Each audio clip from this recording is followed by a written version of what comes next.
आमच्याकडे simple mehndi, bridal mehndi, Arabian mehndi, दुल्हन मेहंदीच्या order स्वीकारल्या जातील. दिशा ठोंबरे, मोबाईल नंबर 9623 69 0099. सांगलीचा खासदार कोण?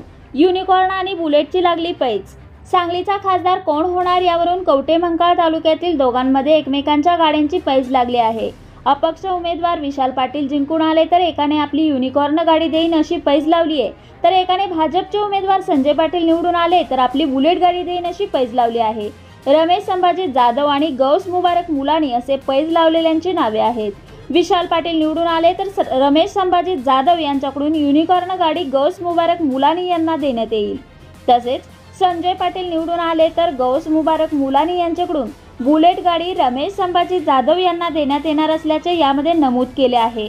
तर या पैजेसाठी काही लोकांना साक्षीदार म्हणून त्यांची नावे आणि स्वाक्षरी देखील घेतली आहे.